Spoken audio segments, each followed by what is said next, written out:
ఎవరికైతే ఈ నడుము నొప్పి, కీళ్ళ నొప్పి, కాళ్ళ నొప్పి వచ్చిందో డాక్టర్ దగ్గరికెళ్తే కంపల్సరీ ఆపరేషన్ చేయాల్సిందే అని జెప్పేసి చెప్తూ ఉన్నారు. అవును. ఇది వితౌట్ ఆపరేషన్ ఆయుర్వేదిక్‌తోని క్లియర్ జేయొచ్చంటారా? అనేక రకాల మందులున్నాయండి. అనేకమున్నాయి. హ్మ్. క్రీమ్స్ ఉంటాయి.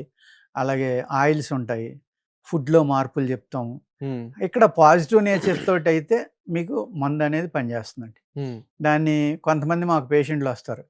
మాకు టాబ్లెట్లండి, క్యాప్సూల్స్ అండి, పౌడర్ ఇత్తరా? చేదుగా ఉంటుందా? కషాయం ఇత్తరా? అయి మేము తాగలేమంటారు. హ్మ్. జబ్బు సుఖం కోసం రాదు కదండీ! అవును. జబ్బొచ్చినప్పుడు ఏదిస్తే అది తీసుకోవాలి. అది తీసుకున్నప్పుడే మీకు ఆ వ్యాధనేది కంట్రోల్ అవుతుంది. హ్మ్. అలాగే ఫుడ్డు.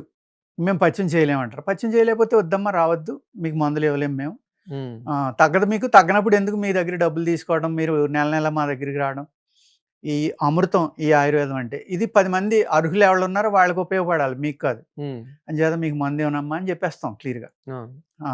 అలాగా ఏంటి ఇక్కడ పథ్యం అనేది చాలా ఇంపార్టెంట్ అండి. హ్మ్. జస్ట్ 3 పాయింట్‌ల్లో మీకు తెలిసిపోతుంది వాత పిత్త కఫాలు ఏంటి అనేది.